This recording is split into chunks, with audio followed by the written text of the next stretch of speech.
Hello everyone, welcome to आपका अपना YouTube channel NEET जेडबलई मास्टर क्लास। बेटा आज हम स्टार्ट करने वाले हैं क्लास 10th बायोलॉजी का एक बहुत ही इम्पोर्टेंट चैप्टर जिसका नाम है लाइफ प्रोसेस।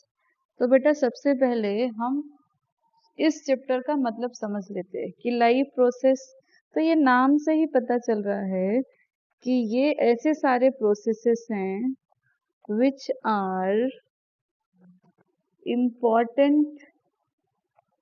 अब किसके लिए important है? For the survival of living organism। तो बेटा जैसे ही लाइफ प्रोसेस का नाम आए हमें एक बात समझ जानी है कि ऐसे सारे प्रोसेस हैं जो किसी भी लिविंग ऑर्गेनिज्म के सर्वाइवल के लिए इम्पोर्टेंट हैं। तो इसके एग्जाम्पल क्या हो सकते हैं? तो मेनली इसके 4 एग्जाम्पल हैं, जिसमें हमारा फर्स्ट आ जाएगा nutrition, second would be respiration, and जो थर्ड लाइफ प्रोसेस है दैट इज ट्रांसपोर्टेशन, और जो लास्ट लाइफ प्रोसेस हो जाएगा वो हमारा हो जाएगा एक्सक्रीशन। तो ये पूरे चैप्टर में हम पढ़ने वाले हैं ये 4 टाइप के लाइफ प्रोसेस इन डिटेल। एक बात आपको ध्यान में रखना है बेटा कि अगर आप 10th के बाद 11th में बायो लेने का सोच रहे हैं तो ये 11th में सारे एक अलग अलग चैप्टर होंगे। रेस्पिरेशन का एक अलग चैप्टर होगा, ट्रांसपोर्टेशन का अलग होगा, एक्सक्रीशन का अलग होगा।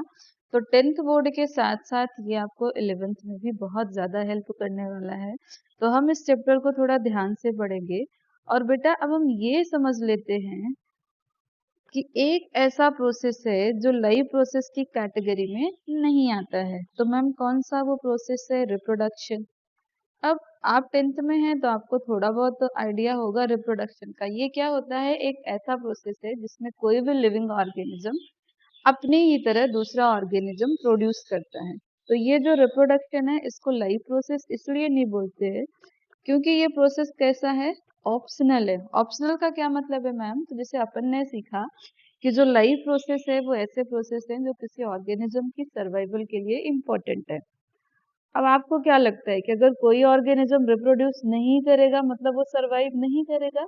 तो ऐसा कुछ भी नहीं है। तो जो रिप्रोडक्शन है वो क्या हो जाती है? चॉइस हो जाती है कि अगर किसी ऑर्गेनिज्म को रिप्रोड्यूस करना है तो भी ठीक है, नहीं करना है तो भी ठीक है। हाँ, अब रिप्रोडक्शन की अलग इम्पोर्टेंस है for the continuation of species, but यहाँ पे हमें ये समझ के चलना है कि जो रिप्रोडक्शन है उसको लाइफ प्रोसेस में इंक्लूड नहीं किया गया है। क्यों? क्योंकि ये एक क्या है? ऑप्शनल प्रोसेस है। मतलब कि इस प्रोसेस के बिना भी कोई ऑर्गेनिज्म आराम से सरवाइव कर सकता है। तो बेटा सबसे पहले हम समझेंगे ये जो 4 एग्जाम्पल हमने लाइफ प्रोसेस के पढ़े वो आपस में किस तरह से कोरिलेटेड हैं। तो हम स्टार्ट करते हैं न्यूट्रिशन से। अब न्यूट्रिशन क्या होता है मैम? तो न्यूट्रिशन एक ऐसा प्रोसेस है, ऑलरेडी हमने पढ़ लिया कि ये सारे क्या हैं? लाइफ प्रोसेस हैं। तो न्यूट्रिशन एक ऐसा प्रोसेस है जिसमें कोई भी लिविंग ऑर्गेनिज्म क्या करता है? फूड के कंपोनेंट्स को यूज करता है for the production of energy. अब जो न्यूट्रिशन है उसके कितने टाइप्स हैं, क्या मैकेनिज्म है, वो सारा हम डिटेल में पढ़ेंगे। बट अभी आज हम ये समझने वाले हैं कि ये सारे लाइफ प्रोसेस आपस में कैसे रिलेटेड है। तो लेट्स से हम अपना एग्जांपल लेके समझ लेते हैं कि बेटा आपने क्या खाया? खाना खाया। वो खाना आपके डाइजेस्टिव सिस्टम में ट्रेवल करते हुए क्या हो जाएगा? ब्रेक डाउन हो जाएगा। खाना ब्रेक डाउन होगा तो उससे न्यूट्रिएंट्स रिलीज होंगे। अब ये न्यूट्रिएंट्स किसको चाहिए बेटा? आपकी सेल को। किस लिए चाहिए? तो for the production of energy. तो फर्दर ये जो न्यूट्रिएंट्स हैं इनको कहाँ तक पहुंचना है बेटा? इनको पहुंचना है सेल्स तक पहुंचना है। अब सेल्स तक पहुंचाने का जो काम है वो कौन करेगा बेटा? तो यहाँ पर नेक्स्ट लाइफ प्रोसेस आ जाएगा पिक्चर में, दैट इज ट्रांसपोर्टेशन। तो अब हमने देखा कि यहाँ पे हमने क्या कोरिलेट कर लिया? 2 लाइफ प्रोसेस को, पहला न्यूट्रिशन और दूसरा ट्रांसपोर्टेशन। तो न्यूट्रिशन में अपन ने क्या किया? न्यूट्रिएंट अपटेक किया। ये न्यूट्रिएंट को हमें सेल्स तक पहुंचाना है ताकि वो उससे एनर्जी रिलीज कर सके। और सेल्स तक पहुंचाने के लिए जो लाइफ प्रोसेस हेल्प करेगा वो हो जाएगा हमारा ट्रांसपोर्टेशन। Okay ma'am. तो अब सेल्स तक ट्रांसपोर्टेशन की हेल्प से क्या पहुंच चुका है बेटा, तो सेल्स के पास पहुंच चुका है न्यूट्रिएंट्स। अब सेल को क्या करना है, न्यूट्रिएंट्स का यूज करना है for the production of energy. हम यहाँ पे न्यूट्रिएंट्स का एग्जांपल ले लेते हैं ग्लूकोज। अब यहाँ पे अभी हम रेस्पिरेशन डिटेल में नहीं करेंगे, पर अभी हम समझ लेते हैं कि जब ग्लूकोज को यूटिलाइज किया जाता है for the production of energy, तो इस प्रोसेस को कहा जाता है रेस्पिरेशन। टू बी प्रिसाइज, ये सेल के अंदर हो रहा है, तो यहाँ पे हम इसको क्या कह सकते हैं, सेलुलर रेस्पिरेशन। अब यहीं पर नेक्स्ट लाइव प्रोसेस आ जाएगा बेटा कि ये कहाँ पर हो रहा है, सेल के अंदर हो रहा है ग्लूकोज का ब्रेकडाउन। अब ग्लूकोज के ब्रेकडाउन के अलावा सेल के अंदर और भी अलग अलग एक्टिविटीज होती है।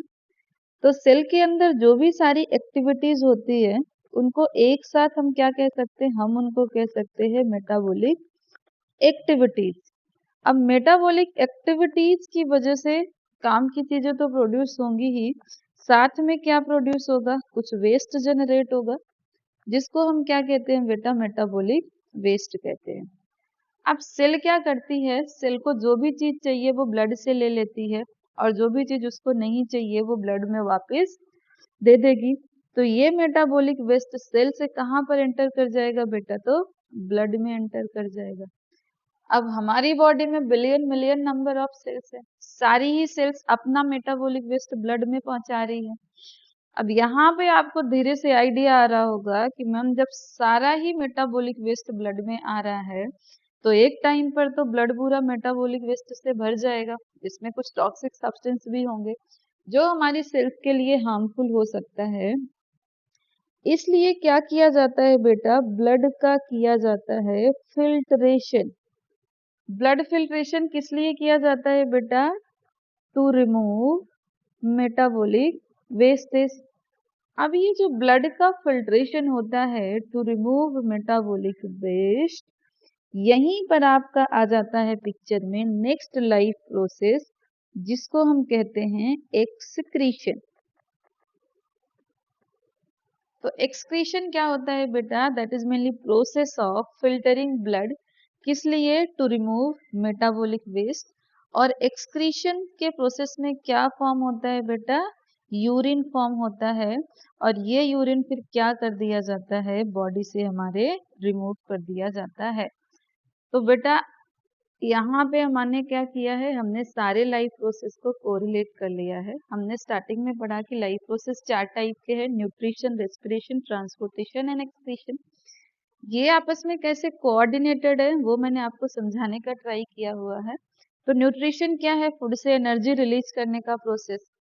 एनर्जी रिलीज कहाँ पर होगी, तो सेल में रिलीज होगी। तो सेल तक न्यूट्रिएंट्स कैसे पहुंचेगा, तो by the process of transportation, जो कि हमारा एक नेक्स्ट टाइप का लाइफ प्रोसेस है।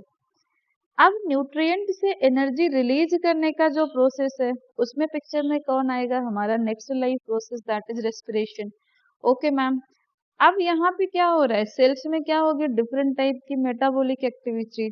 कोई भी एक्टिविटीज होगी, घर में अपन कोई भी काम करते हैं तो थोड़ा बहुत वेस्ट तो जनरेट होता ही है। सिमिलरली सेल में भी वेस्ट जनरेट होगा, और सेल इस वेस्ट को कहाँ पे कर देगी, ब्लड में पहुंचा देगी। अब ब्लड में वेस्ट जैसे जैसे इकट्ठा होता जाता है, ब्लड को क्या किया जाता है, फिल्टर किया जाता है, ताकि मेटाबॉलिक वेस्ट को रिमूव किया जा सके। तो ये प्रोसेस क्या हो जाएगा बेटा, हमारा एक्सक्रीशन हो जाएगा। तो इन शॉर्ट हम समझ लेते हैं कि लाइफ प्रोसेस कितने टाइप के हैं, मेनली 4 टाइप के हैं। इसमें न्यूट्रिशन है, जिससे हमारी बॉडी क्या करती है, न्यूट्रिएंट से एनर्जी रिलीज करती है। न्यूट्रिशन में हेल्प कौन करेगा, तो ट्रांसपोर्टेशन हेल्प करेगा। ट्रांसपोर्टेशन मतलब कि सारी सेल्स के पास न्यूट्रिएंट्स, गैसेस, वाटर, ये सारी चीजें पहुंचाने का काम जो करेगा। नेक्स्ट क्या आ जाएगा, रेस्पिरेशन आ जाएगा। तो रेस्पिरेशन क्या करेगा, न्यूट्रिशन के प्रोसेस में जो भी न्यूट्रिएंट्स सेल तक पहुंचते हैं उनसे एनर्जी रिलीज करने में हेल्प करेगा। अब जो भी सेल में वेस्ट जनरेट हुआ है वो ब्लड में चला जाएगा, तो ब्लड से वेस्ट रिमूव करने का जो काम है वो कौन करेगा बेटा, हमारा एक्सक्रीशन लाइफ प्रोसेस करेगा। तो बेटा मैं उम्मीद करती हूँ कि आपको ये सारे लाइफ प्रोसेस किस तरह से कोऑर्डिनेटेड है वो समझ में आ गया है। अपनी नेक्स्ट क्लास में हम एक एक लाइव प्रोसेस को डिटेल में समझेंगे। बेटा कोई भी डाउट है तो आप कमेंट सेक्शन में अपने डाउट ड्रॉप कर दीजिएगा, मैं वहां पे आपको रिप्लाई कर दूंगी। बेटा पढ़ते रहिए, बेटा हंसते रहिए, बेटा